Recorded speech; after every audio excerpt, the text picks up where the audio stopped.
49-yard attempt near the left hash mark, held by Damon Allen for rookie kicker Jerry Coward.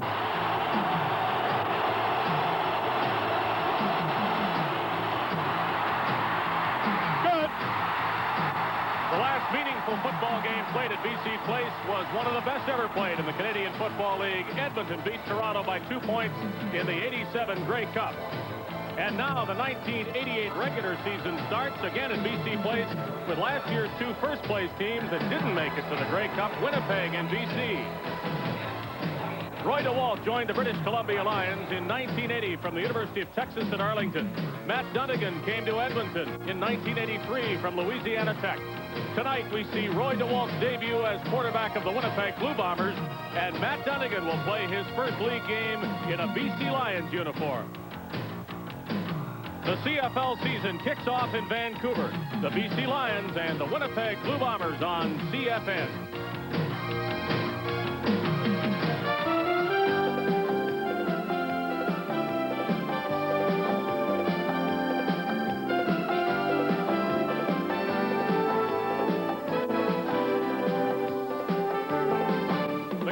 Football Network. Tonight's game from BC Place Stadium in Vancouver is brought to you by Carling O'Keefe, the brewers of Foster's Lager, the Golden Throat Charmer. Petro-Canada dealers and agents, our energy is Canada. Priority Post EMS Courier, your better business connection in Canada and around the world. The '88 season opener has been billed as Dunnigan versus DeWalt, and the situation dictates that the spotlight should shine on the 2 starting quarterbacks. You know, I left here under difficult circumstances, so I had no control over that. I'm just glad that I'm back in uniform and playing football, which is what I want to do, and out of the courtroom.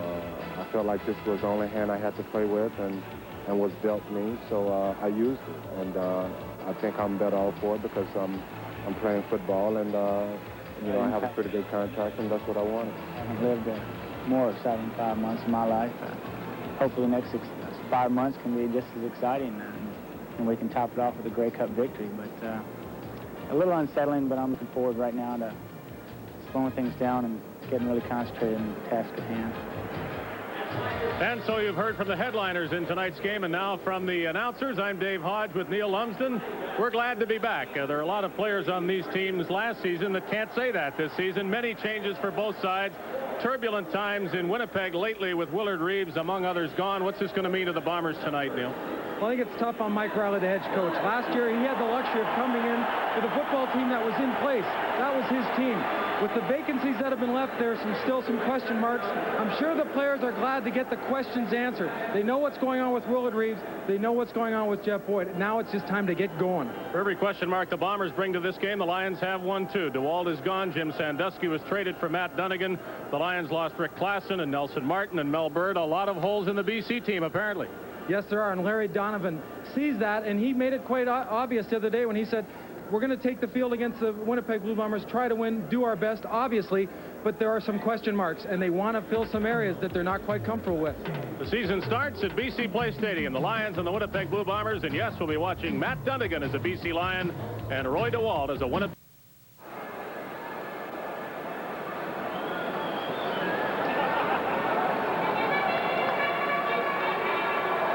It'll be rookie kicker Tony Martino getting the season underway. He replaces last year's scoring champion Louis Pasaglia with the BC Lions.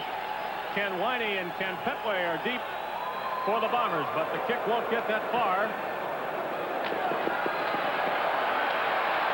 Winey came up to meet it and goes down at the 31-yard line. The Blue Bombers with Roy DeWalt at the controls will take the ball there, and Matt Dunnigan has a bit more time to warm up for his first offensive series as a Lion.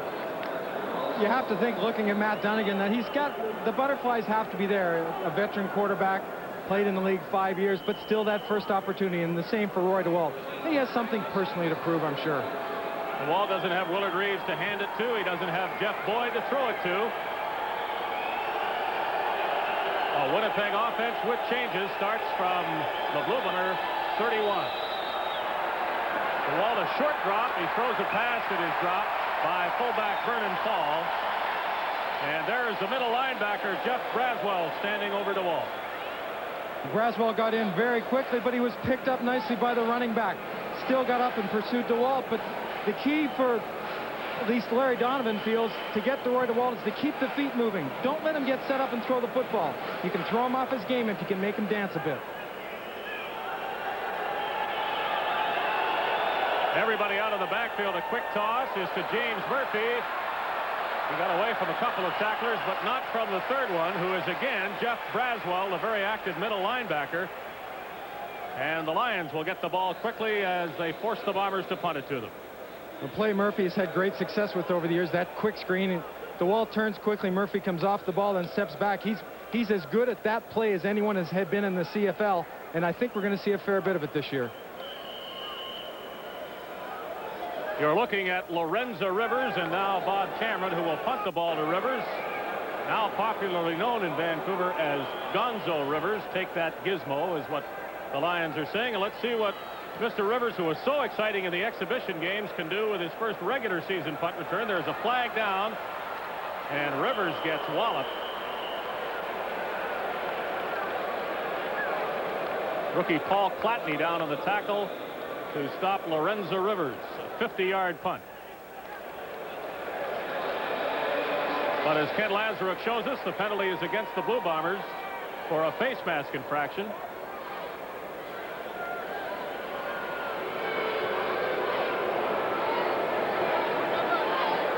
Here's what Matt Dunnigan has to work with in the BC offense.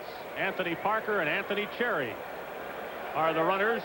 Two Williams are wide receivers, Byron and Dave, with two Canadians, Jan Carinci and Scott Lucky, as the slot backs. And up front, a lot of movement along the line. These players play in different positions. That's how they're listed at the start. And it is a strength of this BC team, the offensive line that hopes to protect the scrambling Matt Dunnigan. First down, Lions, just ahead of their 40-yard line. Anthony Parker with all sorts of room on the first carry of the ball game into Winnipeg territory. I asked Matt Dunnigan about his new team, his new offensive mates, and the first one he mentioned was Anthony Parker. He said it sure is nice to hand the ball to somebody like that. Well, there's no doubt about that. When you've got confidence in your running backs, it's quite easy. Just hand it off. Parker makes a nice read, hits inside, then slides out. Now he's going to drop a shoulder. Good hit on Sampson. But a straight-ahead type of running back. Good in short yardage and powerful downfield. With all the talk about the movement that we can expect from BC, that handoff straight up the middle or off tackle is still a pretty good weapon when Parker is in the backfield. They run again with another Anthony Cherry this time, and he has stopped. Good pursuit on the play by James West, all-star linebacker last season for the Bombers. Cherry's gain is very short, if anything at all. Larry Donovan, really, in his second year as head coach, has his team now.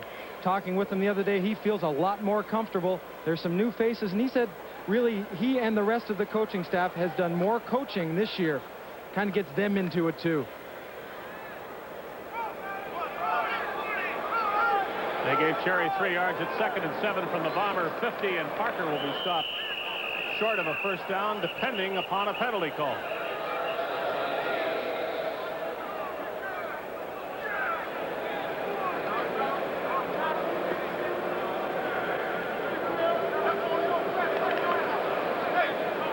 Procedure against the Lions. Everyone was on the ball, but a little bit too anxious going on first sound. Legal procedure. BC number 58 decline. Third down. The Bombers decide to leave the ball at their 48 and force the BC Lions into a kicking situation. And there is no thought of a field goal by the rookie Tony Martino. He will punt.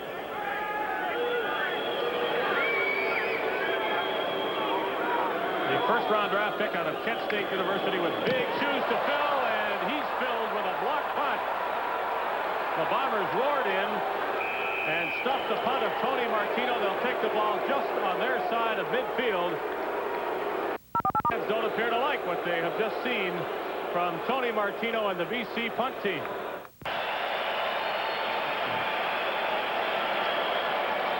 The BC Lions went 97 yards for that touchdown. 57 of the yards came on the pass from Dunnigan to Dave Williams. And Anthony Cherry went the last 6 yards to put the Lions in front 7-0. Nice high kickoff by Martino to the arms of Ken Whitey, and Whitey down at the 35 of the Blue Bombers, who had the first obvious scoring chance of this game when they tried a short field goal, couldn't get it kicked by Trevor Kennard, and the Lions marched the ball down the field for this touchdown by Cherry. Not only did Cherry get good blocks from Williams and Anthony Parker, but a great job of stepping and reaching by the offensive line to the side of the play and closing off pursuit.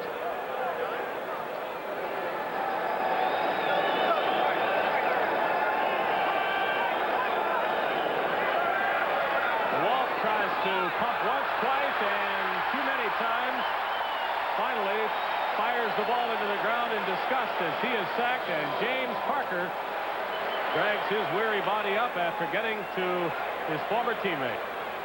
James Quick Parker finally got to DeWalt, but if you can throw a hook and go, so can I, and he does a quick set to look for a hot pattern, which is a quick receiver coming open, doesn't see it, goes to his deep drop, goes for that hook, but the defense played him well, wouldn't give him that.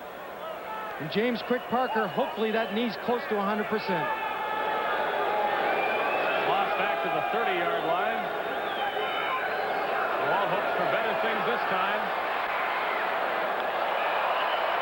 Ball is incomplete. The Lions rookie Anthony Drawhorn hopes that he can pull off an interception, but the official there says no, and DeWalt again throws the ball too low for a receiver. Well, better throw the ball a little bit low than high, because high there's a greater opportunity for it to get tipped and intercepted. But talking with Larry Donovan, the head coach of the Lions, the other day, he wasn't sure whether James Parker was 100%. You can still see him limp a bit. He's favoring that leg that he had operated on last year.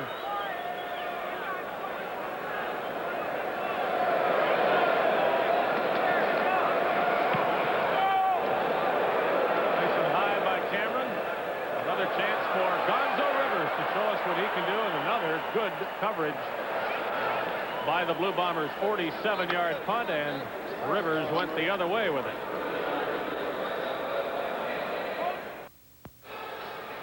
Well, we frankly expected more scoring, but if the Lions can keep things going the way they showed in the last drive, going 97 yards, maybe we'll see it from them. The Blue Bombers, though, definitely having trouble getting on track with Roy DeWalt at quarterback.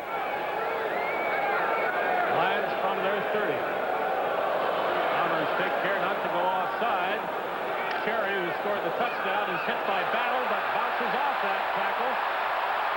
And Anthony Cherry runs close to a first down at the 40. Greg Battle had a clean lick at him, but just didn't get him down.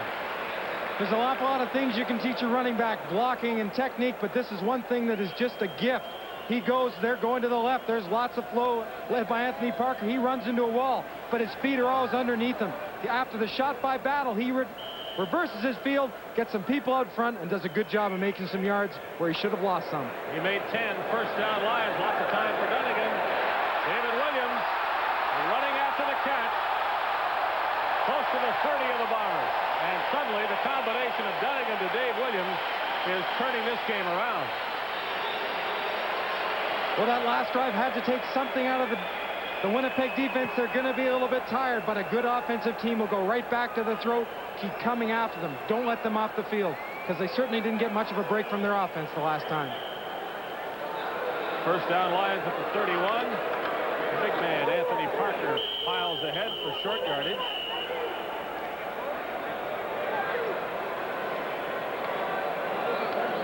Neither percentage is too good, but Dunnigan will take those 140 yards, certainly next to DeWalt's 29. Interesting how quickly he can turn around, and he was 2 for 8 for only 40 yards. One big drive will do it. Dunnigan rolling, again buying lots of time, and when he's not throwing to David Williams tonight, he's been throwing to Scott Lucky, and that time for another first down. Well, I don't know if people have seen this much mobility in the BC Lion offense in a long time, because Matt Dunnigan, being a good drop back and a good rollout quarterback, he gets the flow going one way, get the defense walking back, and then change direction. Hard on the defense. Very tiring what they're doing. Greg Battle is shaken up for Winnipeg, and if nothing else, it allows the Bombers to take a bit of a rest and a breath on defense. The Lions have been snapping that ball so fast. Try to keep the momentum and keep the pressure on the Blue Bombers, and it seems to have taken the Winnipeg defense apart. This, though, is clearly not an attempt to stall, but Battle has what appears to be a cramp and is going to have it rubbed out before he can leave the field.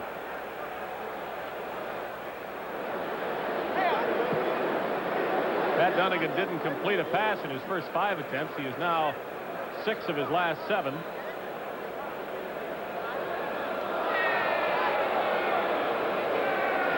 Taking Battle's spot at linebacker will be Dan Wicklund, who blocked the punt earlier on from the University of Guelph. They're very high on him, too. Young Canadian who's got all sorts of enthusiasm and ability, and probably will be a starter at linebacker one day for this Bomber club, if not another one.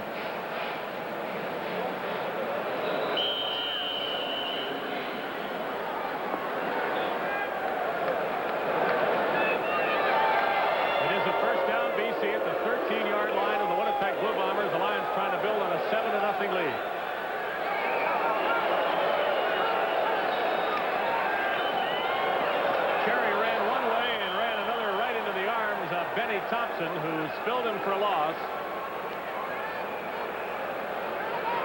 Well, you can fool them some of the time, but when you get a veteran like Benny Thompson, he will pursue and watch the quarterback. Matt Dunnigan will lead this play, and I think this is designed. See Leo Blanchard, the guard, pull left, then do a spinorama and go right. Great play by Benny Thompson, coming up and literally destroying the play at the start. Loss outside the 20, leaves the Lions 2nd and 20. Dunnigan's going to run. He'll make it to the 10-yard line, and that's all. Took a hit for his trouble. Is helped up by a guy that should like him, David Williams. And should continue helping him up if he's smart. Dunnigan has made it pretty easy for Williams to look good, throwing passes into his arms today. Again, Ken Lazaruk is at the center of attention as a penalty has been called against the Lions. There was a holding call on the right side, the running back going up and taking on Mike Gray, took him down, but a little bit of use of hands there, taking to the turf. Sure, Mike says they're going to kick the field goal anyway, so DC number 19 declined. 3rd down. Rather than give the Lions another chance at 6, we'll see if they can make 3 with the rookie field goal kicker Tony Martino. Find a hole. Right? Find a hole. Larry Donovan must be feeling a little bit more relaxed. I know it was a concern before the game. The same thing as Mike Rowley had. His quarterback hasn't had enough reps. Both knew. Looks like Matt Dunnigan has slid into form a little sooner than Roy DeWalt. Martino from 18 yards out. Kicks it strong and apparently missed it.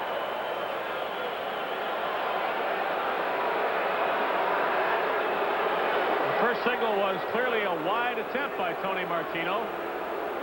We asked Larry Donovan whether Martino was having problems with his field goals, and he said yes. And we said, what are the problems? And he said he can't make them. It just misses him. The way the ball landed, or where the ball landed in the end zone, looked like it was good. Lots of height. Ball takes off nicely. He figures it's a piece of cake through. Stan Mikwas disagrees with him. Well, there are a few Blue Bombers who say no. Martino's still looking to get a good ruling, but it has not been a great debut for him. A couple of punts blocked and an 18-yard field goal. It was kicked powerfully, but kicked wide. So the score remains 7-0.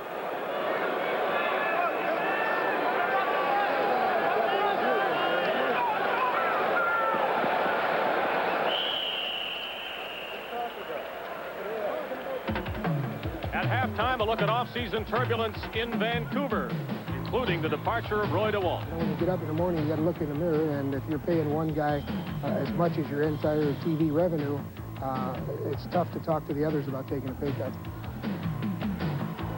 We should say the score is now 8-0. They haven't expanded to the U.S. just yet. And so Martino, of course, gets a single point for his wide field goal attempt. Well, it's a pretty messy start for both of these teams in one way and another, and the Blue Bombers don't get the ball into play in time. Number 9, Winnipeg. 2nd down, repeat it. You can almost see the gray hairs growing under Mike Riley's hat. That's got to drive you nuts. Or no hairs growing. Take the gray hair.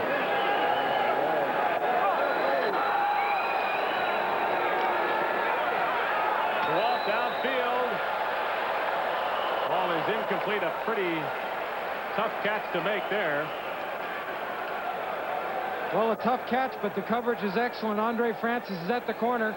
He's getting help from Larry Crawford from the inside spot coming over. They're going to double him.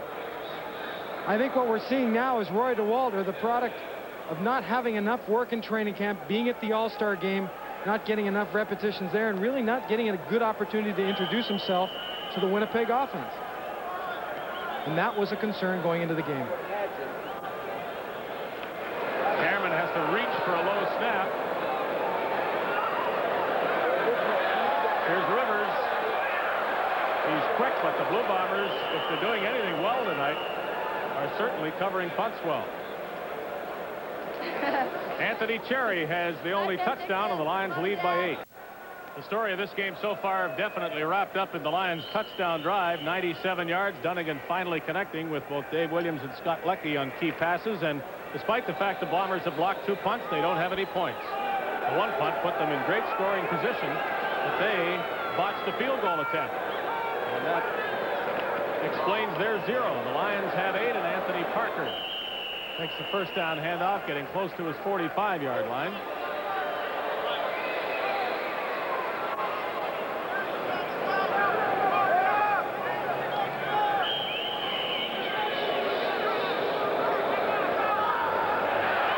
Dunnigan on a quick hitter for another BC first down. The Lions very definitely starting to click offensively as Scott Leckie brings in another Dunnigan pass. Dunnigan's experience starting to show through now. He can read the defense as well. That's what's called a hot pattern. Quick look to the left side. He knows from where the defense drops, Leckie will be open. Again, the Lions go straight to the ball. Snap it fast. Dunnigan eludes the pursuit, throws it downfield, and the ball is dropped. Did he catch it? Byron Williams.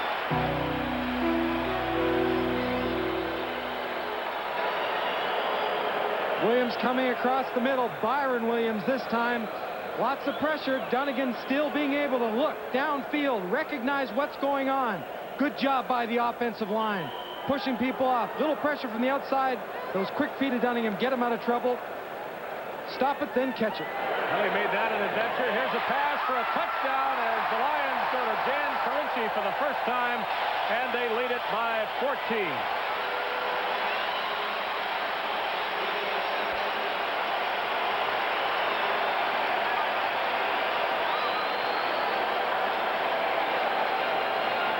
Matt Dunnigan making great use of both the outside receivers and the inside receivers, taking advantage of Leckie and Carinci.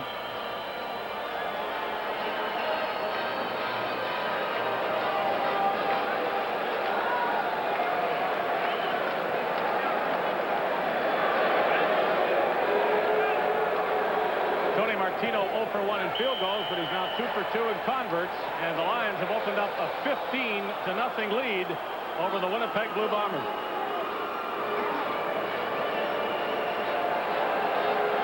Well, Matt Dunnigan, knowing coming into his first game, new city, wants to make an impression. The fans have been behind him. Everyone has cooperated. He's done well. He's picked up the offense. And right here, you know this feels awfully good.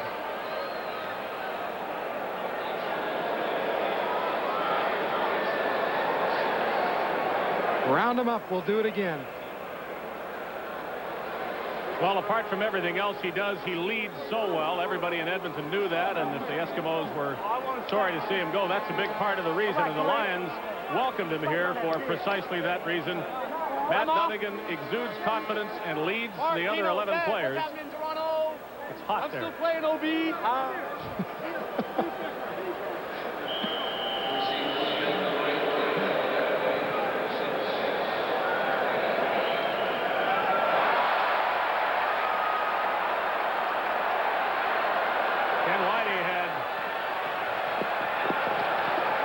Trouble holding on to the ball and trouble going very far with it afterwards, at least upfield, as he is ushered out about the 21-yard line of the Blue Bombers, who have seen everything fall apart for them in this second quarter.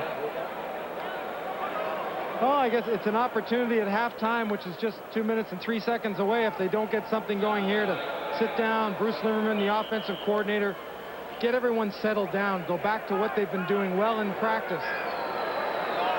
They've got to get some sort of unity going. Sideline pass. DeWalt hit James Murphy, and that will be a first down for the Blue Bombers.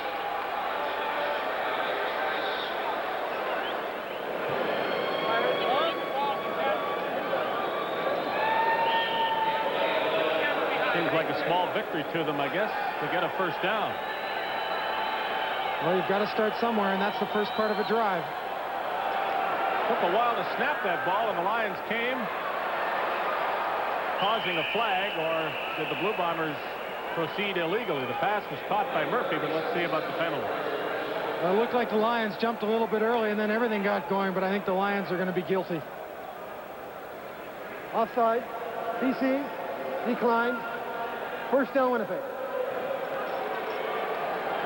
Walter Ballard, Stuman, a little hop, skip, and a jump too soon, but a great job of the offensive line continuing to block them. DeWalt throws it behind receiver Perry Tuttle this time. He had hit Murphy twice to move near midfield. Now it'll be 2nd and 10. Less than 2 minutes to go in the opening half.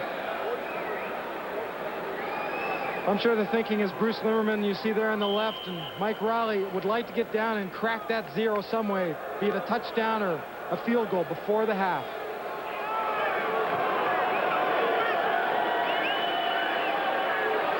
Bombers 2nd and 10 from their 53. DeWalt obviously going to throw it, and under pressure he threw it to nobody in a Winnipeg uniform.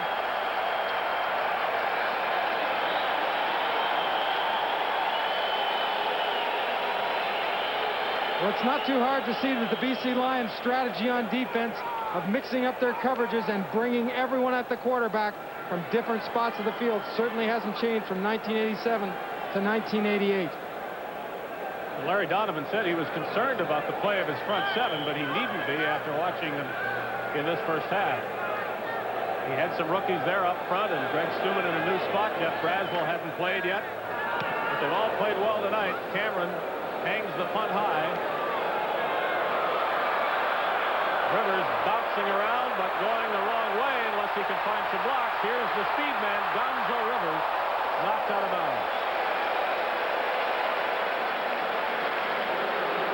Rivers finally gets an opportunity to get someplace to move. I think the coaches would prefer him hitting up in there, but you get to see his ability, but still the Bombers. Great pursuit. Mike Riley coming into this game dressed more backup linebackers, halfbacks, and running backs for this reason. Special teams, they're better cover people. Benny Thompson comes over and makes a saving tackle on the sideline. Bob Cameron has been punting the ball well for the Blue Bombers, but you'll remember earlier in the game he went down. A couple of Lions slid into him after he punted, and he the last couple of times has come back to the bench and gone for an ice pack, which he appears to be looking for now. Well, he doesn't get a great opportunity to go out and keep that leg as warm as someone else or the other players might be. So it'll start to stiffen up on him.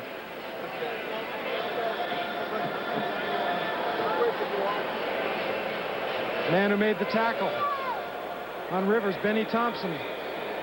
Getting a breather. Ross Hodgkinson, the athletic therapist of the Bombers, checking in with him. Looks like he's all right. A minute and a half to go. The Lions have scored 15 unanswered points in the second quarter. Coach on the left, Bob Vespasiani, the former head coach of the Calgary Stampeders.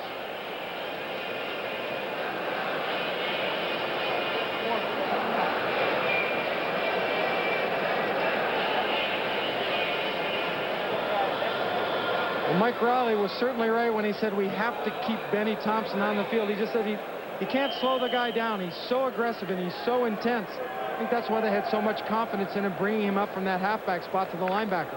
He may be outsized, but they rarely knock him down. Well, the Lions' offensive philosophy in this second quarter has been to attack. Let's see what they do here. They're trying to run out the clock. They're doing a pretty good job of that. too, as Anthony Cherry bucks a pretty good gain up near the 30-yard line. Interesting how their momentum on offense has changed around when their offensive line started to change positions. We knew, Larry Donovan said, they might move some people around. That might have helped. Well, they seem to have picked themselves up. They weren't doing anything in the first quarter, and they have just gone out and done it themselves by getting a few things going and then maintaining that.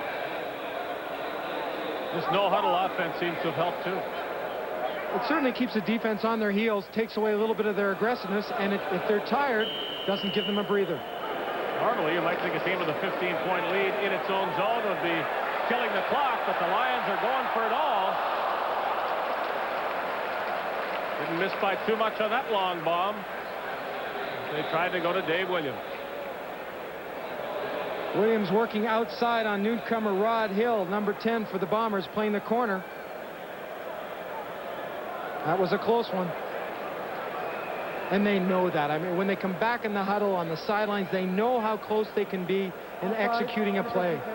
First down, repeat.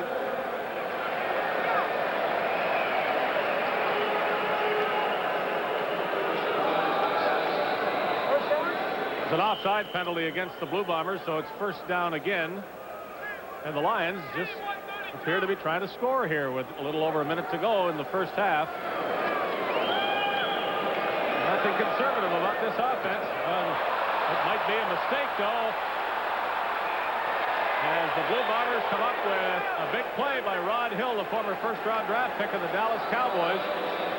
As admirable as it is to be aggressive and keep trying to score points and move the ball, when that happens, you are second-guessed. But one of the things that impressed them about Hill in training camp is that he moves on the ball very quickly. He closes between the receiver and the ball, and he does exactly that. Reads and comes to the inside. A veteran play. A great acquisition for the Winnipeg Blue Bombers. A man who grew up in Detroit, Rod Hill. His hero was Gordie Howe. He replaces Roy Bennett, who was nothing less than the best interceptor in the league last season. DeWalt waving his receivers. He fires one into the ground. I think he didn't hope to complete that with a Jeff Smith.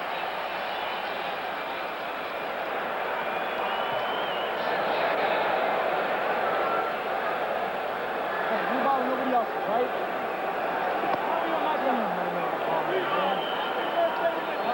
Communication, such an important part of a receiver, quarterback, and running back relationship. The wrong turn can mean an interception. Bombers need something here on 2nd and 10. DeWalt, man wide open. That's Ken Winey for a first down, and he gets out of bounds to stop the clock.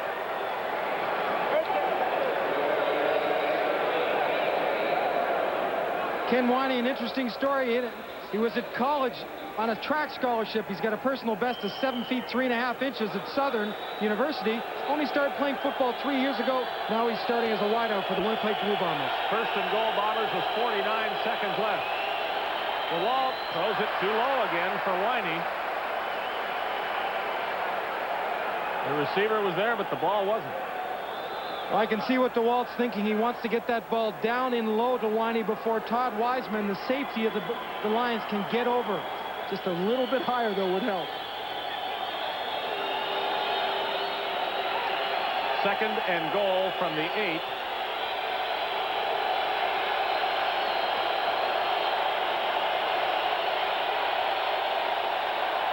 DeWalt fires on the run. The ball is caught by Jeff Smith at the 4-yard line. He gets up and gets hit again for his trouble. But they're going to be third down from the 4-yard line.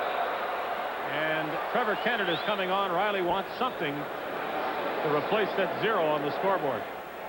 Well, they've moved the ball well, and they've done it by throwing the ball short. Roll-out pattern, something you don't see DeWalt do well, but he throws well on the run.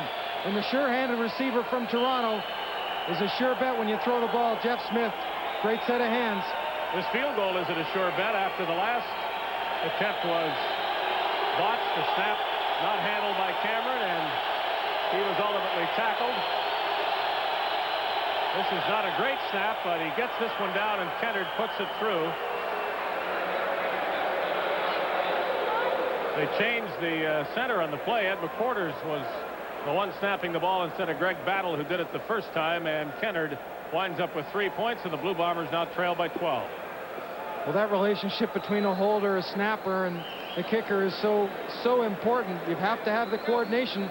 If you're not sure that ball's going to come back as a holder right to the same spot every time, the confidence can be thrown quickly. Classic example is Tom Wilkinson, Dave Cutler, and Bob Howes for so many years in Edmonton. Well, the Bombers wanted more, of course, but they're happy just to get the opportunity to score, as Rod Hill's interception gives them that.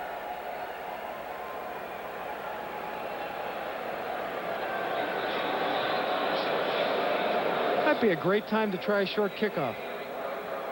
I was thinking it might be not a bad time to try a fake field goal, but the Blue Bombers weren't thinking about that, and I would guess they'll try to go to the dressing room trailing 15-3 and thank their lucky stars it isn't more. Entered boots it low, try to restrict the return. Barry Crawford makes that return and goes to the 43-yard line. Now the Lions have 19 seconds at their disposal, and I wonder whether the interception will change their philosophy in this situation. I'd have to think with only 19 seconds left, as you said, that you're not going to get hurt too badly if you throw the ball deep. And why change your philosophy just because there's only a few seconds left in the half? Keep going after him. Ball at the 42 of the Lions.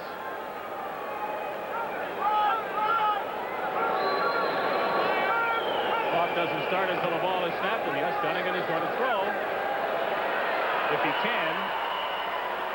Making sure that that's not possible is Delbert Fowler, who spills Dunnigan at the 30-yard line, and now there are 14 seconds left. Fowler, the outside linebacker in that 30 defense, can be very much a rush end. Tall, long, can get around the tackle. He's on Jim Mills. Mills is doing a good job of facing him up, but soon as Dunnigan slides out, Mills doesn't have the benefit to see where he's going. Fowler plays that and wraps up that throwing arm.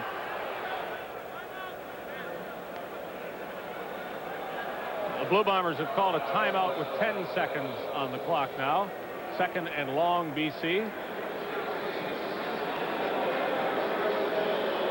If the Lions get to third down, they will be forced to punt or at least run out the clock with some sort of play.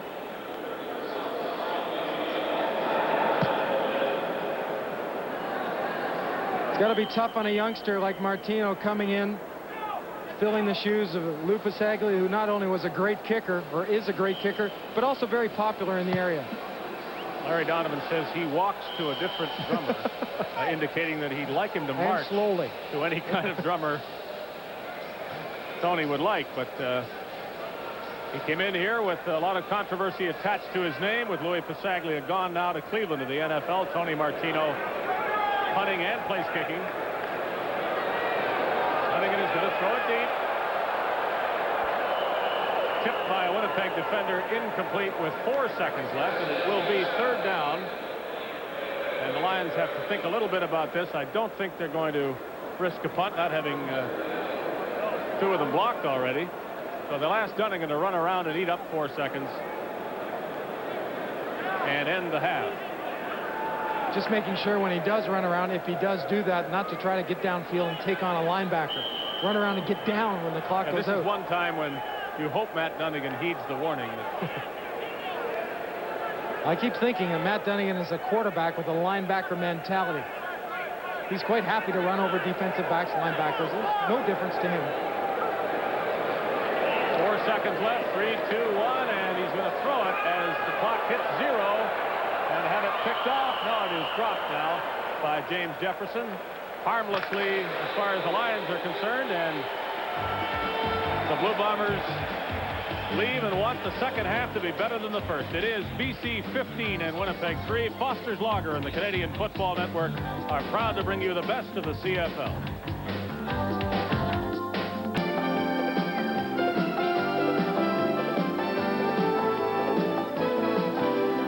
Tonight's CFN game from Vancouver is being brought to you by Carling O'Keefe, the brewers of Foster's Lager, the Golden Throat Charmer. And by Priority Post EMS Courier, your better business connection in Canada and around the world.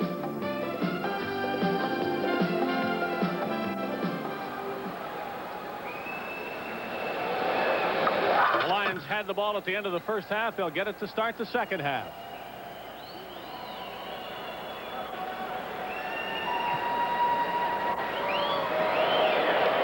Trevor Kennard's kickoff gathered in by Lorenza Gonzo Rivers.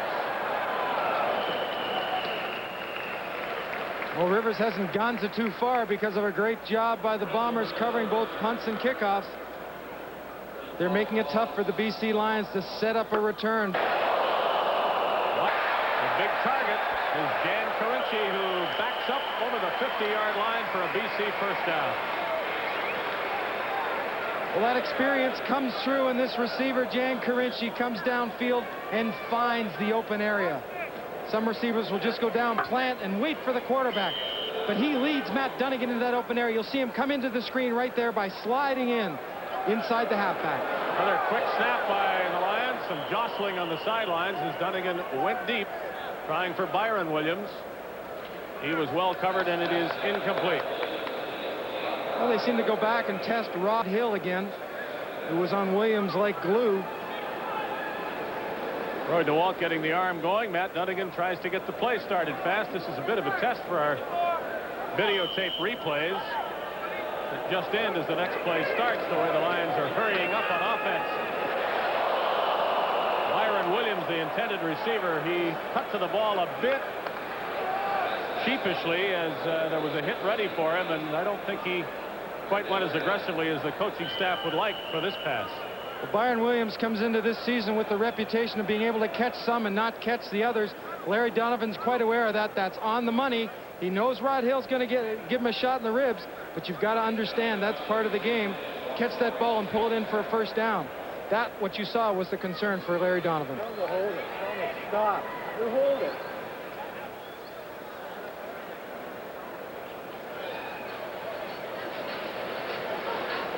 Benny Thompson down for the second time in the game as Nice appearance.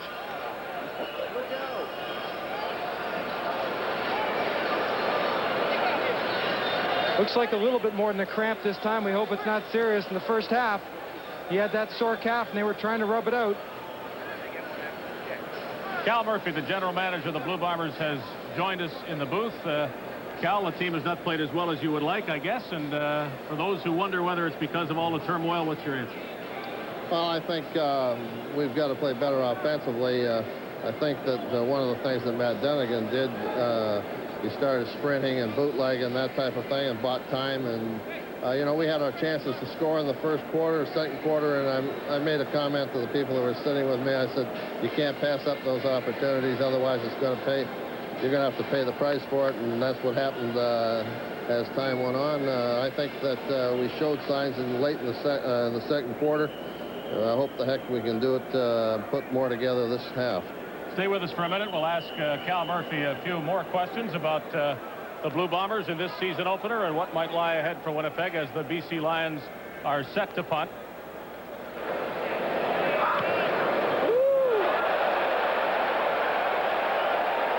Punt by Martino. Petway stumbled and fell and is now pinned by the Lions. This is a Blogger telecast on the Canadian Football Network.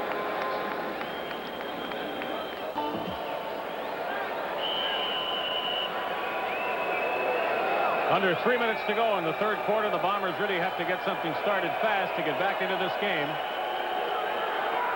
Little pitch, and Perry Tuttle did well to just get it, and he didn't go very far with it. Thrown off just a little bit by the pitch being behind. Another example of the timing not there. The pitch comes back. He has to just slow that one step. Larry Crawford is coming upfield full speed. He probably wouldn't have been able to cut Tuttle off if the pitch had been out in front. Because of the problem, Crawford makes a great defensive play. Lost back to the Winnipeg 49.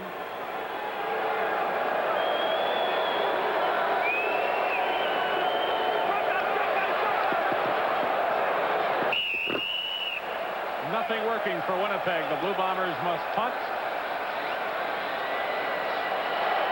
Down by 19 points with only 2 minutes and 2 seconds left in the third quarter. You look back, like Cal Murphy said, in the opportunities the Bombers had earlier on with the blocked punts.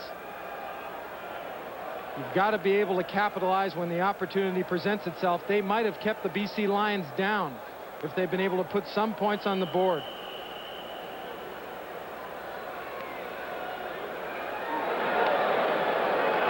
Cameron has to reach high, and he has to hurry to get it away. Flag comes down for no yards. Another penalty against Winnipeg. The score is BC 22 and the Blue Bombers 3. We pause 10 seconds for stations from coast to coast to identify themselves. You're watching the Canadian Football Network.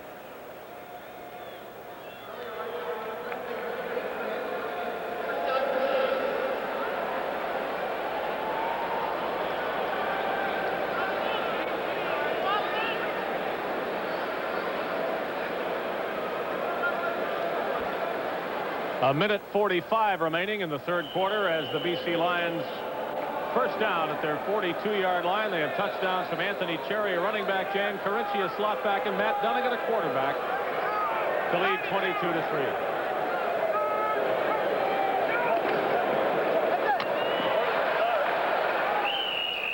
The Dunnigan-David Williams combination connects again. Not a first down, but the Lions will be second and about 3 yards for a first down. David Williams must have known that Larry Donovan was still questioning his two outside receiver spots, because he certainly has responded when he has had the opportunity to catch the ball and then do something with it after he's made the catch tonight.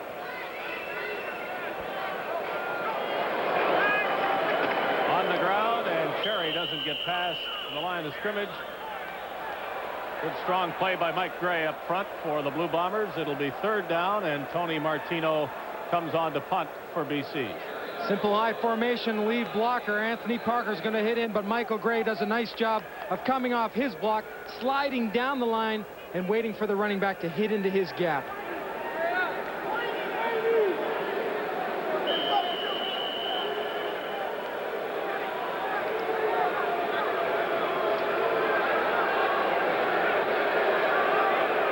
Have a couple of players running on the field late. The Lions helped them by that flag comes down. There might be a substitution infraction against Winnipeg. Petway. Down he goes. Ken Lazaruk will see to the flag now.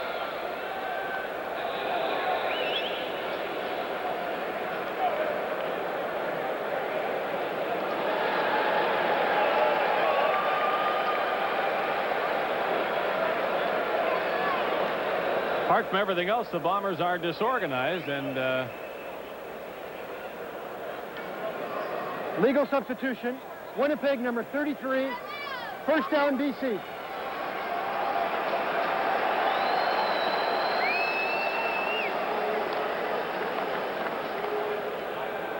At a time when things should be coming together and everyone should be concentrating on what's going on in the field, there's no reason to have people on the sidelines not knowing what their responsibilities are on special teams.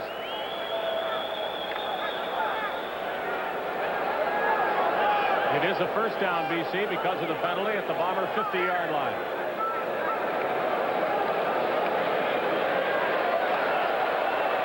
Deep.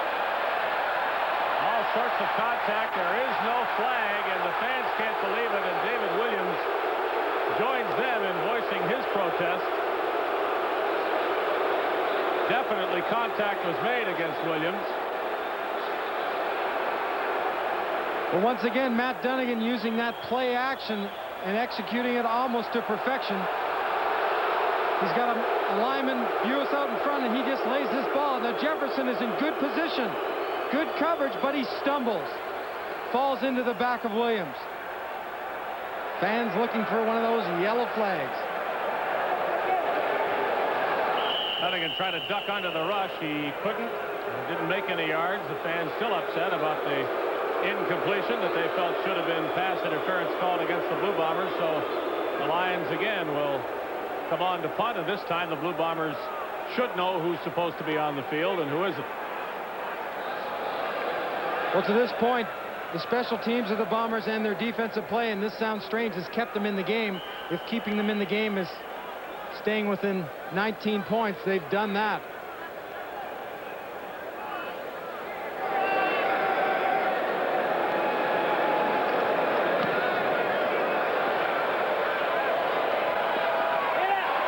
Aquino to Petway. He'll run out of room over there unless he can get past one man, and he couldn't. Ken Petway is thrown out of bounds. And the third quarter has ended with the Lions ahead by 19 points. The father of Winnipeg coach Mike Riley, Bud Riley, a longtime coach and executive in the CFL, is watching tonight, obviously hoping for his son's Winnipeg Blue Bombers and hoping for better things in the fourth quarter. It's a long way back for Winnipeg, down by 19.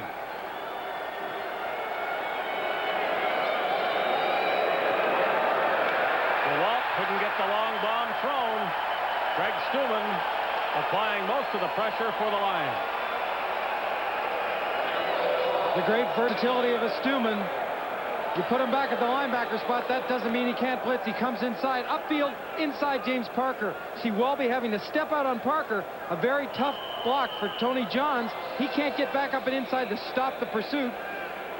He gets in DeWalt's face quickly.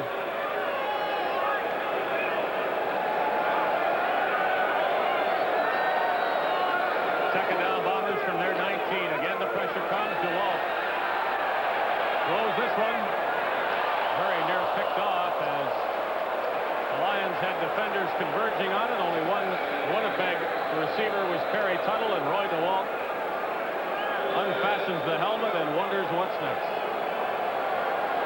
Well, they've been getting a little bit more pressure on DeWalt, the front seven of the BC Lions, taking advantage of a little bit of inexperience on the right side of that offensive line with Steve Rotohuskers in there replacing the injured Bob Molly.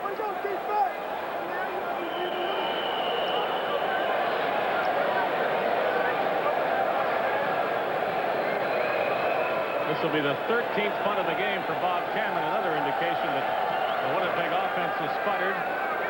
Pretty good punt.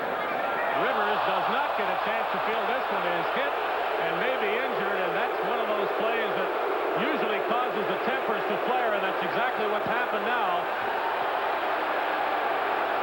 This is more than no yards. This can be a roughing penalty at the referee's discretion, and the Lions were quick to react to what is commonly considered a cheap shot in this league.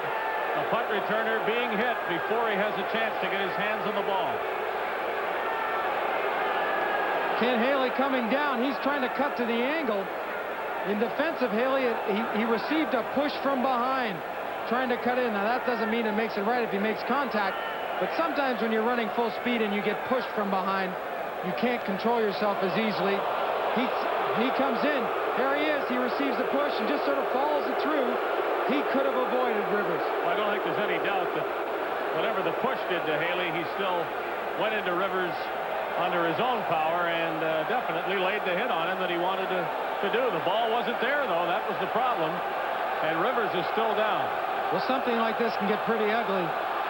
See everyone on the field, and the cooler heads have to prevail and get in the middle. I'm glad I'm not one of the guys trying to break those big guys up, though. The officials have not yet indicated the penalty, and they are definitely talking about what it might be. No yards, certainly, but you get the impression that more than that will be called. Well, tack on an unnecessary roughness on the no yards.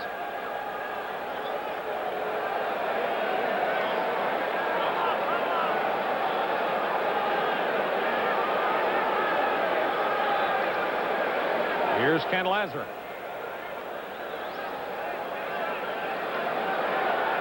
No yards, Winnipeg. Unnecessary roughness, Winnipeg. First down, BC. As we expected, the Blue Bombers get hit twice on the same infraction. Rivers looks to be all right, which is a good thing. Welcome to the CFL. He came up here figuring, I thought there was a 5-yard rule in this game. I didn't call for a fair catch. I mean, I thought everything was under control here. Well, he hasn't threatened Gizmo Williams tonight, but the Lions think he has that kind of potential, and the Blue Bombers have had to do a very good job on Rivers to hold him down. So after all of that, look where the Lions are. Back inside the Winnipeg 30-yard line, first down at the 28. Well in command in this game. Dunnigan is still a quarterback. Here's Cherry, who opened the scoring to the 20-yard line.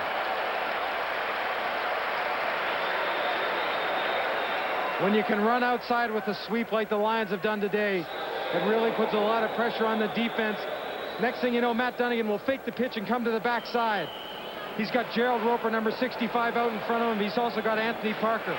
Set the blockers up by going parallel and get upfield when you see that gap, that acceleration right there that Cherry has.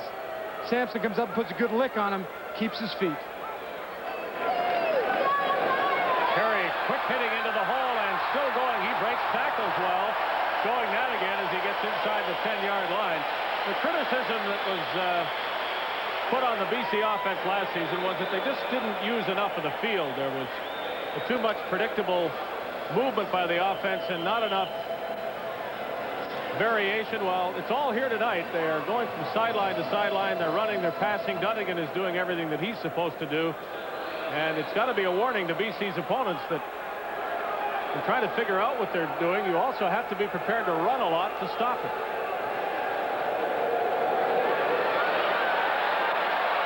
And they don't run enough to stop Cherry until he gets to the 1-yard line. Another example of the big sweep and all the running that the BC team is doing, and Winnipeg just not there to stop it. No, and this part of the game sets up other aspects, becoming diversified, and again, the natural talent. Good blocking up front again, but this dip inside, then popping it back out, throws the pursuit off. You see Haley stumbling a bit. He changes gears and goes to the corner. First and goal. A second and goal, rather. The Lions have a couple more cracks at it.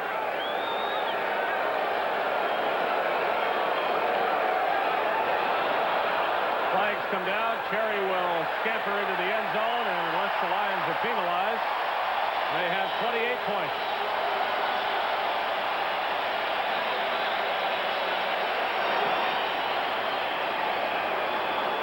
Offside. Winnipeg. Decline. Touchdown.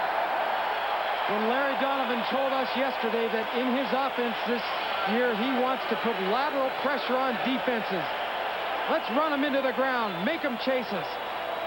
This sweep has run 5 times in a row, and it's been executed perfectly, finally, for the touchdown right there. And he has still got the outside with Williams, if it was necessary, there to throw a block. Second touchdown of the game for newcomer Anthony Cherry from the University of Oregon. Martino's convert is good. The Lions have a 29-3 lead. And this CFN telecast is brought to you by Foster's Lager. The score does tell the story. The BC Lions and the Bombers were tied 0-0 after 1 quarter, and since then it has been all Lions and all problems for the Bombers. Anthony Cherry has 2 touchdowns for BC. Tony Martino's kickoff is fielded before it goes out of bounds by James Jefferson III, and he is down at the 23-yard line. Anthony Cherry showing that he has both the ability to run inside when he's led by Anthony Parker and outside. If you don't think a fullback's important in the eye set to lead and give his halfback an opportunity, watch number 19. Boom. Right there on Petway. No chance.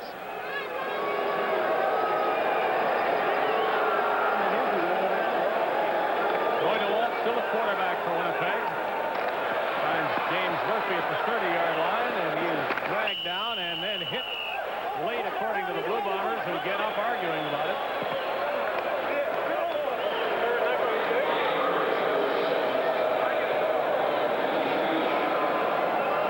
It goes without saying that these teams, though they're not in the same division anymore, don't like each other. There's a great rivalry, of course, between Edmonton and BC, made only greater by Dunnigan's presence in BC now, but I almost think that the feelings get even hotter when the Lions play the Blue Bombers.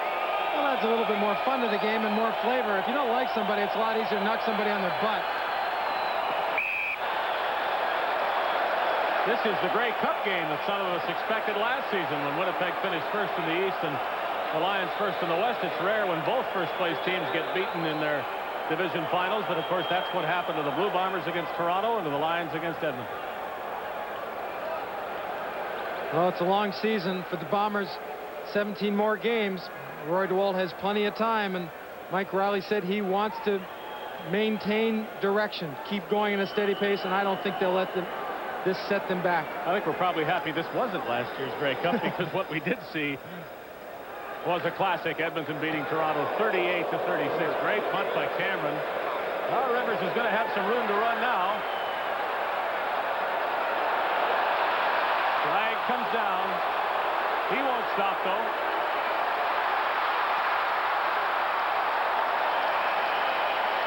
The fans will take it, penalty flag and all. It'll come back on an illegal block. 29-3 in BC's favor.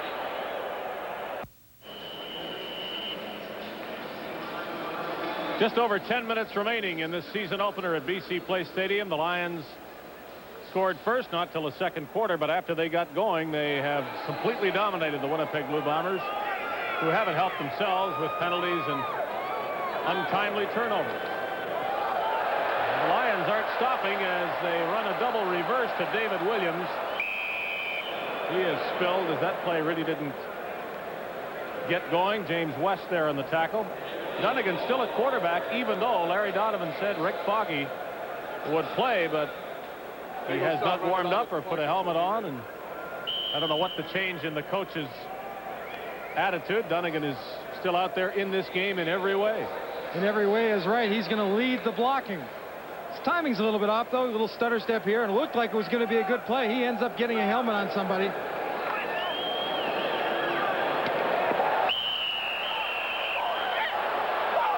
Dunnigan threw to Byron Williams. They said he didn't catch it, and he said something we can't repeat. And that amounts to the fact that he did. Dunnigan offers his opinion on the call as well.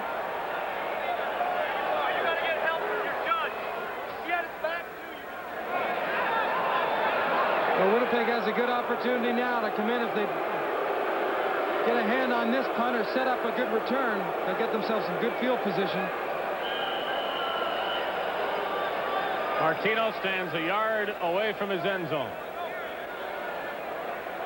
He's had 2 punts blocked and a wide field goal attempt from 18 yards away, but otherwise has performed adequately in his first pro test for the Lions. First-round draft pick out of Kent State.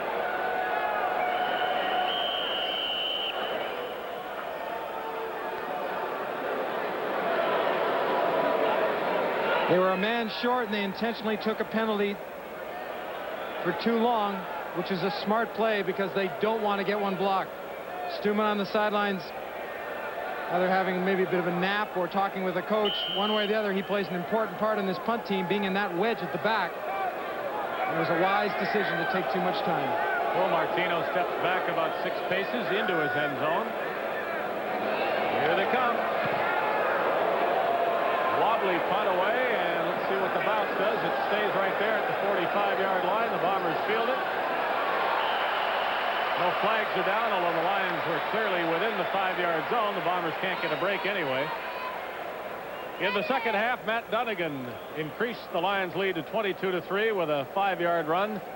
Bootleg, if you will, and he didn't have any trouble getting to the end zone, nor did Anthony Cherry, who ran a long way for a 1-yard run across the field early in this fourth quarter. Walt stays in for Winnipeg on the BC 51. Walt far sideline. Winey reaches up and doesn't come down with the ball. I think right now the decision to leave Roy DeWalt in is a good one. Now he's getting an opportunity to maybe get some of those reps of plays he hasn't had the chance to up to now. They want to get him, introduce him to the offense and to the people, get comfortable, and you might as well do it in a game. Anthony Cherry, the scoring star of this game, apparently has a slight hamstring problem, and the Lions say he probably won't play again tonight. He's done his work in his debut as a Lion with 2 touchdowns. Walt, another low pass. That was his problem in the exhibition game, and he's thrown a few of them tonight as well. Jeff Braswell has certainly been noticeable all night long. He was probably the early star of a scoreless first quarter for BC, and he continues his enthusiasm right through to this fourth quarter. He was in the training camp with the Lions last year in 1987 and then went to the NFL when the strike took place for the Washington Redskins and made a decision to come back here. And he's a wild one.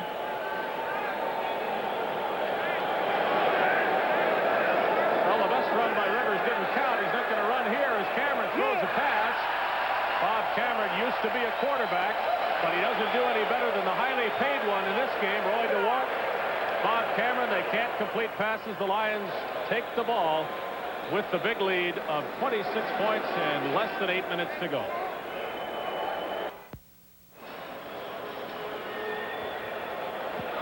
Bit of a new look now for the BC offense at the Lions' 51-yard line. Rick Foggy from the University of Minnesota is the quarterback, and Gonzo Rivers has come into the game as a running back and will explain just how that works after this play. Rick Foggy's first in a league game. He pitches it to Rivers. Hasn't been able to get much going in punt returns. This is a decent gain as a running back. With Cherry out, Rivers, who is listed as the restricted import for BC, can come in and play. He could come in, and Cherry could come back as well, as long as Rivers replaces somebody who started on offense for BC. It's a version of the old designated import rule. First down repeated. It can get a bit complicated and might before the season is over. I couldn't have said it better myself. As a matter of fact, I don't think I could have said it. But Rivers is allowed as the restricted import, that's what we're calling it, to come in and take the place of another import on offense throughout the game. However, if he should replace a defensive import, that import could not come back.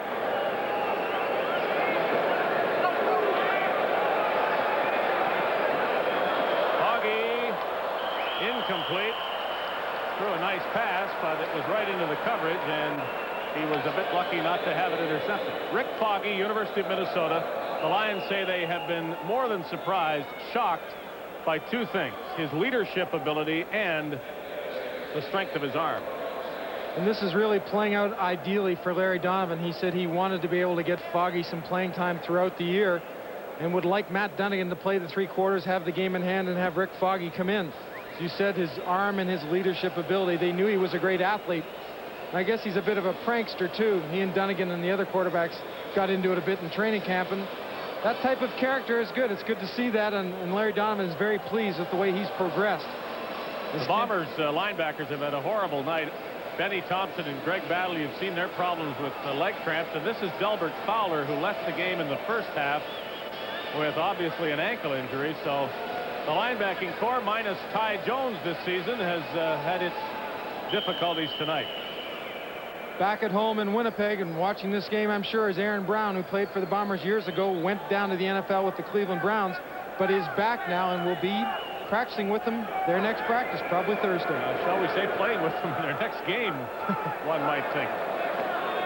Flag comes down. Foggy rolls to the right.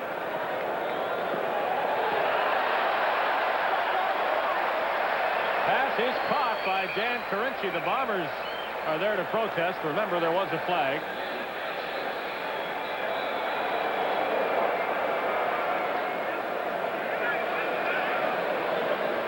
Procedure against the Lions as Jim Mills looks on. Foggy comes out just sprinting. Running backs get up on the line, make the block. He has room to run, and then he just throws the rope. He has a great arm. Big old Jim Mills, University of Hawaii. The Lions really think Foggy's development is going to be helped by the presence of Matt Dunnigan. And this is the way they'd like to use the second stringer every game. Let's build up a 26-point lead and sit Matt down and put Rick Foggy in the game. He takes a hard hit at his 25-yard line. The Bombers don't have much to celebrate, but they'll take what they can get right now with the sack on Foggy. Well, it's tough to keep the intensity level high. If someone can do it, it can be Benny Thompson, as Petway receives some treatment from Ross Hodgkinson, the athletic therapist of the Bombers. Six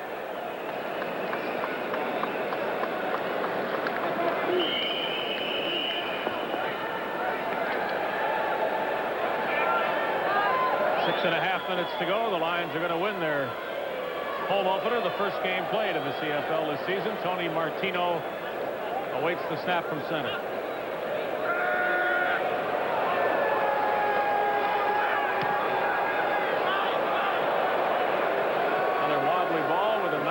BC bounce. No yards is called against the Lions as Winey falls on the ball.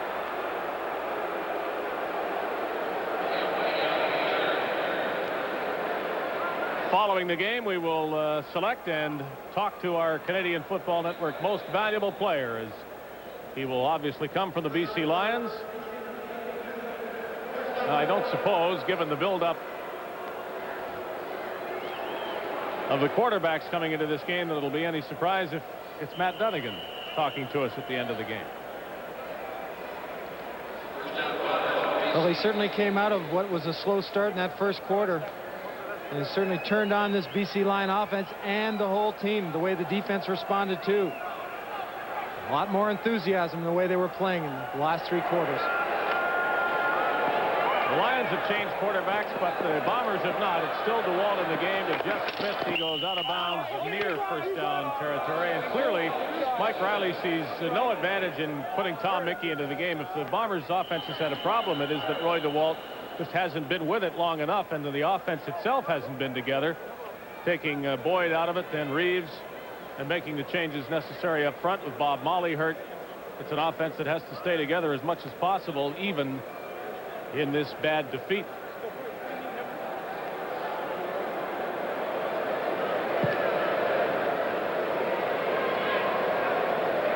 The result of the big build-up prior to the game, DeWalt versus Dunnigan. Well, it's interesting to see now that they've completed the same number of passes. Obviously, the big difference is in the yardage gained by Dunnigan and the Lions, and when it was gained. The Bombers are going to pad their totals a little bit with the game out of hand now. Looking at it, you'd have to think that the BC Lion running game assisted Dunnigan so much more than the Winnipeg offense was able to produce for Roy DeWalt, because they knew, I mean, if you know a quarterback's going to set up and throw all the time, the defense can really pin their ears back. The offense of the Lions have really kept the Bombers on their heels, questioning what's going to happen next. All the ingredients of a real solid offensive team. I think the first call made by Dunnigan, the give to Anthony Parker for a big gain right off the bat, established the run in the minds of the Blue Bombers, and the Lions have run just enough to keep it there. And have run effectively with Anthony Cherry scoring twice. Bombers second and short, trying for the first down, and they'll get it. First time the Bombers have run for a first down tonight. They have passed for 7, and the Lions have avoided the costly penalties as well.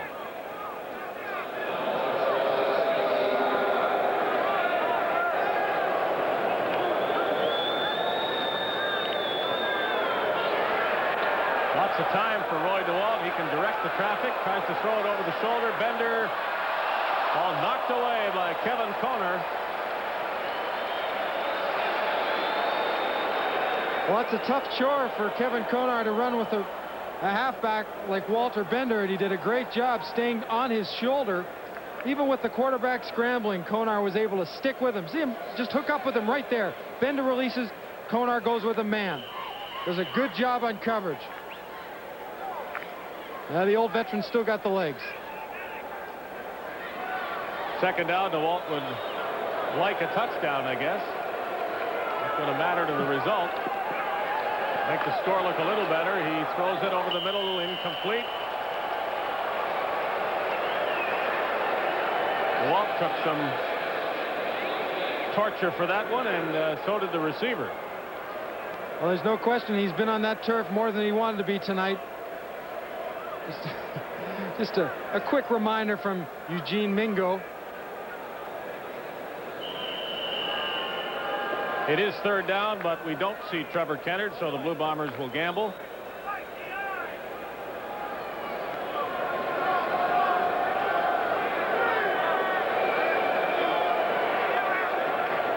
Quick pass to Jeff Smith, not near the first down. And the ball goes over to BC with some scratching and clawing underneath the pile.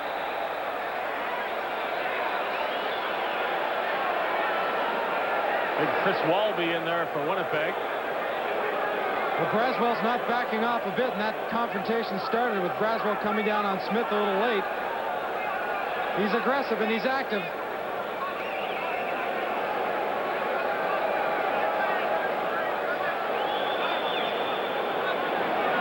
tempers are bound to flare in a situation when the total offense isn't much over 200 yards. They know how they played, and they know what they haven't been able to do. And I'd be as frustrated as the next guy, and then the BC Lions really have taken over, and that just started in the second quarter. That long drive, 10 plays, 91 yards. From there, it's just all been downhill for the Lions and been a tough sledding for the Bombers. And the nice thing about this is they'll meet again.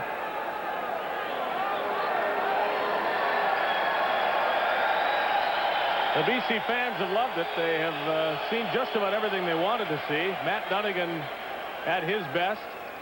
Lorenzo Rivers perhaps not at his best, but the BC defense has been the surprise, I guess.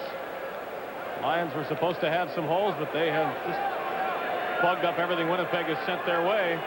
And Jeff Braswell has been a big defensive star for the Lions at a position that has troubled the Lions in recent seasons. Well, there's no question that going into this game, there was a concern in the middle. Gary Handley and Eugene Mingo playing the inside tackles on the defensive line. Larry Donovan figured for sure that the Bombers would try to exploit that and take advantage of the lack of experience. But this fella Braswell playing the middle has made up for the lack of experience and lack of everything else. He's just been banging people and played just outstanding football.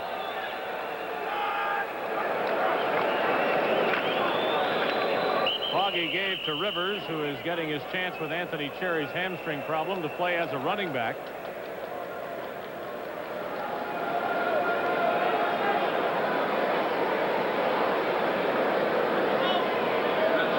Crowd tonight almost 40,000. The Lions had hoped to hit 40, but they're not far below it. 38,347. They had 30,000 and change in here for an exhibition game, so the Vancouver fans seem to like what they have seen of these new-look Lions, even though there are some fan favorites who aren't wearing the orange sweaters this season. Well, the quickest way to make them forget about the old favorites is the new guys coming up big like Matt Dunnigan has, and Williams on the outside spot. It's the fastest way to erase the memory.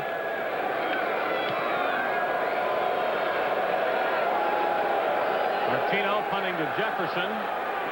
He eases himself down at the 35-yard line with only 2:45 to go.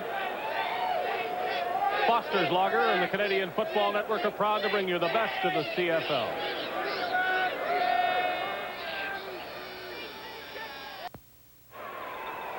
The teams are playing out the string. The Bombers would like to score more than the 3 points that they've got. They try long to Murphy. He went up and got it. Away from two BC defenders. Rick Ryan in there and Andre Francis and James Murphy beat them both for the best offensive play of the game as far as the Bombers are concerned. Obviously comes too late. Well, you certainly can't fault the coverage. As you said, both defenders were there. They had an opportunity, but this was just simply Murphy going up and wanting the ball a little bit more than the other two.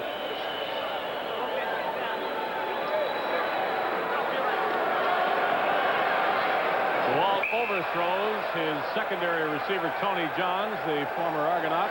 Braswell continues to celebrate, and the fans do along with him.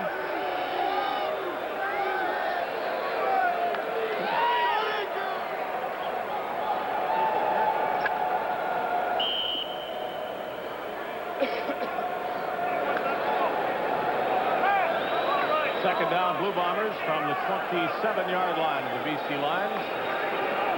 Walton really fires a bullet to Winey. Now the Lions pick it up, and there is every indication this might be a touchdown. On a lateral pass, they hand the ball back to Drawhorn, another rookie. The officials are indicating it was thrown behind DeWalt and not ahead. So it's a lateral, not a forward pass, and it's a touchdown for BC.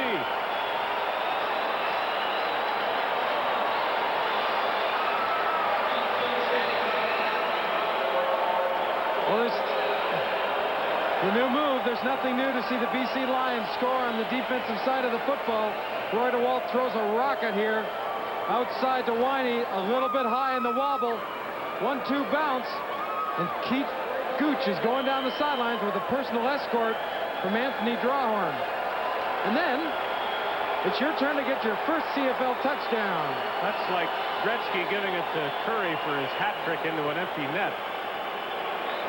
78 yards in all for Keith Gooch and then Anthony Drawhorn. A convert by Martino, and it is 36-3 now, making the BC assault on the Blue Bombers look that much worse.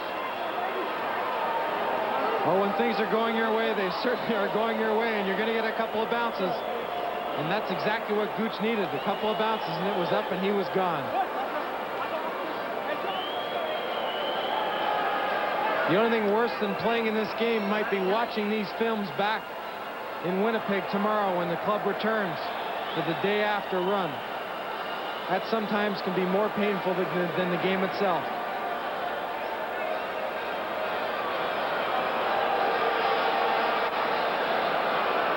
Let's not forget the competition that the Bombers face in the East from the defending champions in that division, the Toronto Argonauts, who I think have been affected least by all of the off-season problems getting to salary caps and one thing and another. The Argonauts have a lot of talent, as they exhibited last season in almost winning the Grey Cup, and most of it is back. And everybody expects Ottawa to be improved. Hamilton remains a question mark. So do these Blue Bombers after this game. Well, you're right. It's going to be competitive in the East. The age factor in Hamilton has got to be a concern, though I've seen them rally many times before. But you're right, Toronto, under Bob Obilovich, they've had the least amount of changes or have been affected the least by either veterans leaving or not happy with what someone's getting paid. And Ottawa, talking with some people in Ottawa this morning, they're excited about their football team with Art Schlichter, and they have good reason to be.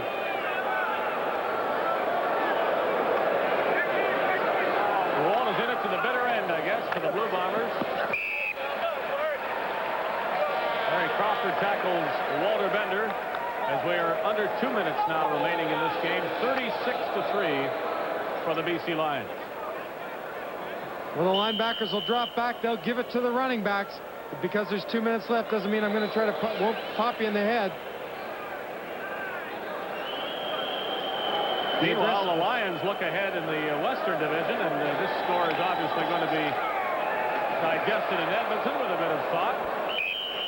The Saskatchewan Roughriders hope to make the playoffs finally this season, and the Calgary Stampeders have a lot of returning players from a club that gave the Eskimos a battle in last season's Western semifinal. So the races aren't really on until everybody plays, but this game is going to reverberate around the CFL in both divisions. Thursday night, the Battle of Alberta, football style in Edmonton. Friday, the next telecast on the Canadian Football Network from Ottawa between the two Rough Rider teams. And Saturday in Hamilton, the Argonauts and the Tiger Cats will start. Well, by looking at the teams right now, and people are wanting and looking for parity, I think we're as close with the 8 teams as being as in ability as it has been in a long time. I mean, unfortunately, someone always has to come last. Well, you have to hide your eyes from this scoreboard to prove that, because this BC team is clearly ahead of Winnipeg right now. On this night, anyway. Well, on this night, I just believe that Mike Riley has too much going for them in his coaching staff and the players on the field, that they will not bounce back. Dad. Good job. Call you tomorrow. That is in reference to Scott Lucky's parents' anniversary, which Scott was going to make sure it got on one way or the other. That's right, this Wednesday. They'll be glued to the TV. He's had a good game.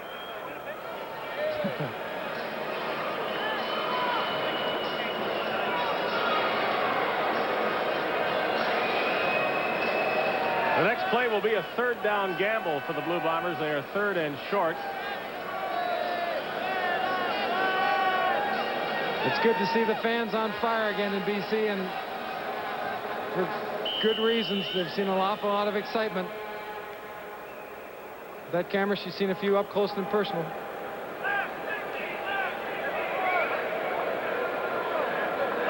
Third down, about half a yard for the Blue Bombers. Walt will lunge forward and in all probability get the necessary yardage to keep the ball in Winnipeg's possession.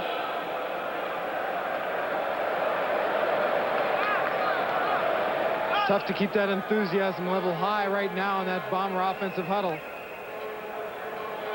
but you do have to keep going ahead, that positive direction, even when you're down.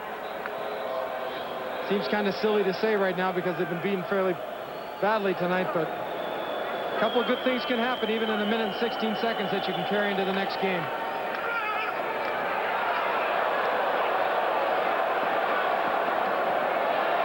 And that is not one of them.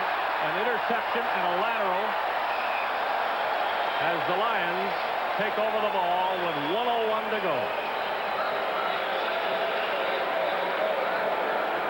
Well, you go to a football practice and training camp and you see players defensive backs tipping the ball and diving for it, and you say, what a silly way to work out your players. Well, this is the reason why they do it. To maintain focus on the football even when it's not in your hands as it's coming to you. And Larry Crawford does it so well. He keeps the ball alive twice, then makes a super interception. Quick lateral to Kevin Konar. Playground stuff now for the Lions. They hand the ball around on a long touchdown run. Gooch and Rawhorn, and now an interception is followed by a lateral, and the Lions are scrimmaging. From a shotgun formation, no less. Foggy, what a nice pass. Unfortunately, there's nobody there to catch it, but it had all the form you'd want when it left the arm of Rick Foggy, and now there are flags in the backfield. The Bombers, Benny Thompson celebrating an indiscretion on the part of a BC player. But the Bombers have precious little to celebrate. I think that this Winnipeg team has, the last couple of years, been criticized by opponents around the league for entirely too much of this stuff when they win. And I guess you could criticize it when they lose, too. They're a demonstrative team, the Winnipeg Blue Bombers, and sometimes it helps them and sometimes it probably doesn't. Well, in Winnipeg, the Bombers will get their chance for revenge on August 6th when the BC Lions visit them at Winnipeg Stadium. And I'm sure they're thinking not about that, but when the opportunity does come along that week prior, it'll be get even time.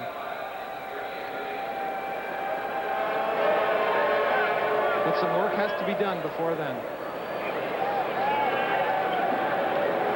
Foggy, as we're under a minute to go,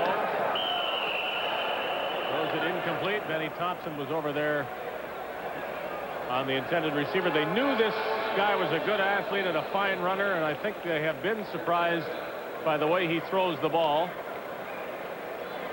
And the Lions also like a third-string quarterback that they have in reserve named Willie Gillis. They like them a lot better when they can apprentice under the leadership of Matt Dunnigan, mind you. There has been no thought that the Lions, after seeing what Foggy could do, preferred to start the season with him and negate the Edmonton trade. But it sure does help to know that Matt Dunnigan has this kind of talent behind him, because he does have a history of missing a game or two along the way he plays. Well, historically, quarterback is one of the toughest jobs as far as a backup to bring someone along. And Larry Donovan's aware of that, and he wants to try to get rid of that and make Foggy available and ready. Some room for James Jefferson. Tony Martino is in his way, and Martino will get him out of bounds.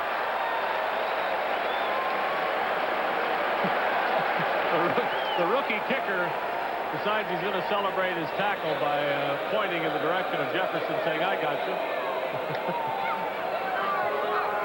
He's got a shoulder pad sticking out of his sweater to prove it, and is not going to put it back in until the coach gets a look. Well, Jefferson, who was a running back in high school, shows you a little bit of that old form. Good straight arm in the chops. Martino finally puts himself together over at the bench. So when he goes to the trainer or the equipment manager, said, maybe I should get a bar down the middle of my helmet. I might make a few more tackles this year. Well, a big return by Jefferson did give the Bombers a chance to score some more points at the end of this game. Walter Bender gets a first down with a run. They're at the 25-yard line of the Lions. 28 seconds to go.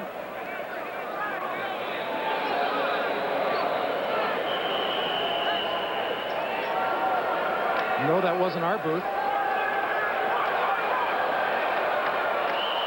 DeWalt tries to complete something and can't. Tossing off a short one to Walter Bender with 20 seconds to go. But I wonder if we might get another shot of it to find out which booth it was. Well, it's time to take it easy. He's played an important part of this game, Anthony Parker has. Hasn't got the touchdowns, but he's cleared the way many a time. He's not a bad halfback either when someone gets hurt. If they like to put Kevin Dixon in at fullback or Jamie Terrace when he gets healthy. High in the air goes DeWalt's pass over the head of the receiver and the defender. Andre Francis celebrates an incompletion now.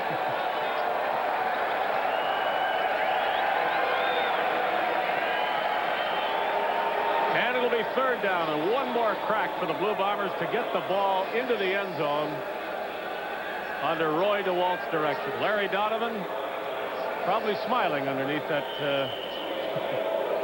piece of paper. Has every right to be. The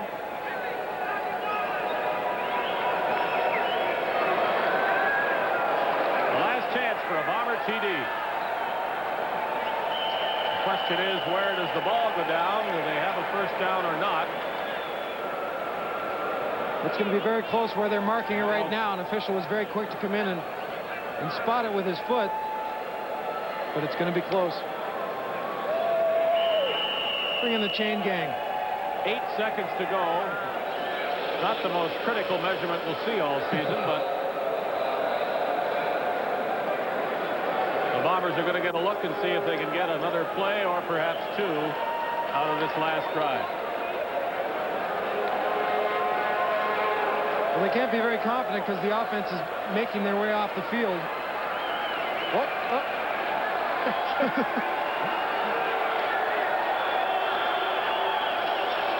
Looks like he just pushed the ball ahead a little bit. Well, someone once told me if you ain't cheating, you ain't trying, and if it works, more power to you.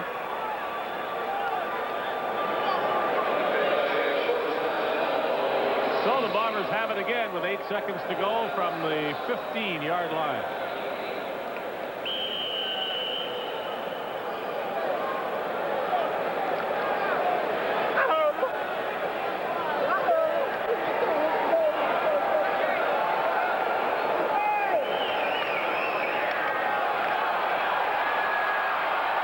Throws it, and the ball is caught, not for a touchdown. With no time on the clock, the Bombers do not make the end zones from the first minute to the last.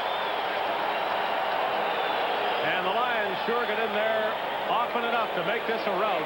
36-3 BC over Winnipeg. Larry Donovan and Mike Riley will shake hands. I guess Matt Dunnigan and Roy DeWalt, all-star teammates, will too.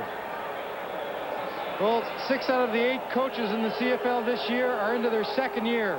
There's one Larry Donovan. He's got to be pleased with the way his team played tonight.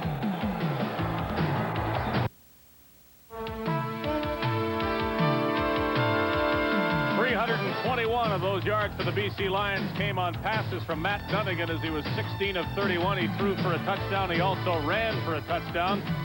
The headliners coming into the game were Dunnigan and Roy DeWalt, and Matt Dunnigan now stands alone as the star of this game and the Canadian Football Network's most valuable player of the '88 season opener. Matt Dunnigan tossing to Jan Carinci for his touchdown pass, and he did it all tonight as a member of the BC Lions for the first time. Matt, congratulations. I'm a little surprised that there was so much cohesion on your offense. The Bombers, of course, are going to say that all of the disturbances hampered Roy DeWalt, but it's not much of an excuse when you look at what you did tonight, and you were away from camp twice for the All-Star game and the birth of your son. Are you surprised that things went so smoothly beyond the first quarter? Well, yeah, you can throw that first quarter right away. And we played very poorly there, and things weren't clicking. And we started going to our hurry-up offense, and things started going our way. But it wasn't an individual effort on my part. I think a young man, RC, Mr. Cherry, should be standing up here, a little tailback. He's been doing a super job for us, and he's just showed you a little bit of his ability tonight. I think he should be standing here in my place because I think he played a whale of a game for the first time out. But it was a team effort today, and it's not a bad start for the BC Lions. Matt, the decision to go to the quick offense, no huddle, get the ball underway, was that just to perk up the team or to avoid any more delay of game penalties? And do you think it really did have a lot to do with getting you going? Oh, I think that was the key to our success tonight. I think we wore them down a little bit, and we were able to call what we want and keep them pretty simple on defense. And, you know, it's something that we've been working on. It's something that we had planned on doing from the start.